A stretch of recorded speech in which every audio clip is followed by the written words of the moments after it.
Discuss करेंगे बारी बारी से शास्त्रीय संगीत क्या है, उपशास्त्रीय संगीत क्या है, सुगम संगीत किसे कहते हैं और लोक संगीत। तो आइए शुरू करते हैं।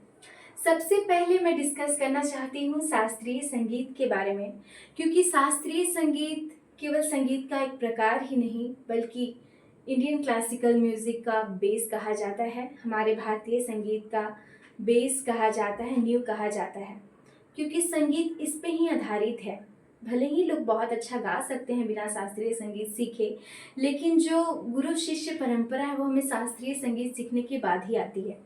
तो आइए शुरू करते हैं शास्त्रीय संगीत के बारे में।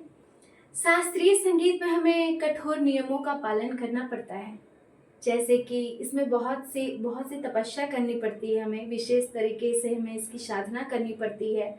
हम इसे एक दिन की चीज़ नहीं है शास्त्रीय संगीत कि आज हम बैठेंगे और हमें पूरा राग हमने गा लिया, ऐसा नहीं होता। इसमें हमें बहुत ही कठिन साधना करनी पड़ती है। शास्त्रीय संगीत के अंतर्गत कौन कौन सी चीज़ें आती हैं गाने की, मैं आपको बताऊंगी। तो इसके अंतर्गत आता है ख्याल। ख्याल के भी दो प्रकार होते हैं, मैं आपको आगे की वीडियोस में बताऊंगी। अगर आपको पता है कि कौन कौन से प्रकार होते हैं तो आप मुझे कमेंट कर सकते हैं। शास्त्रीय संगीत में हमें सीखना होता है ख्याल, ध्रुपद, धमार। आज की इस जनरेशन में ध्रुपद लुप्त ही हो गया है, बहुत कम लोग ध्रुपद गा रहे हैं, धमार गा रहे हैं।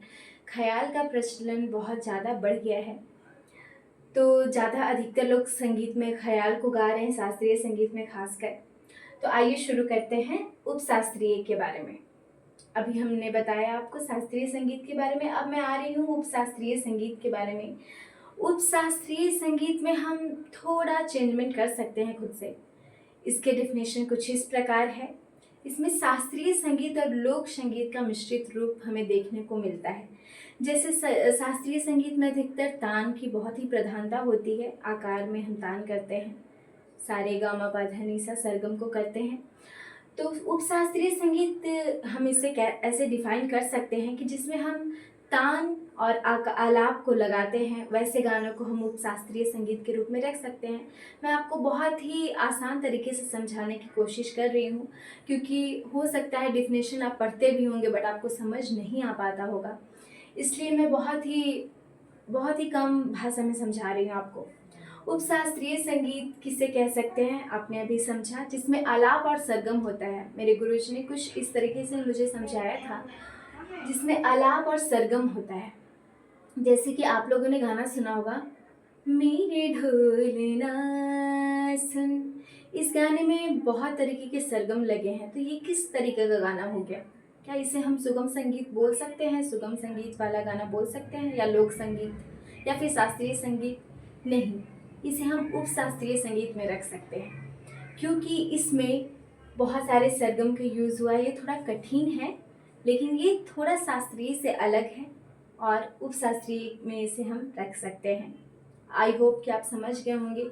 इसके अलावा भी इसके बहुत से प्रकार हैं उपशास्त्रीय में, जैसे कि ठुमरी। ठुमरी हम सभी गा सकते हैं, उसको उपशास्त्रीय का एक प्रकार कहा जा सकता है। ठुमरी, दादरा, ये सब गायन शैलियाँ हैं जो कि उपशास्त्रीय में आती हैं। ठुमरी आप सभी जानते होंगे, जिसमें श्रृंगार रस की प्रधानता होती है। मैं सब बताऊंगी आपको धीरे धीरे। उसके बाद में आते हैं सुगम संगीत पे। सुगम संगीत, भले आपको नाम से ऐसा लग रहा होगा कि सुगम संगीत क्या है, पर सुगम संगीत बहुत ही आसानी से समझा जा सकता है।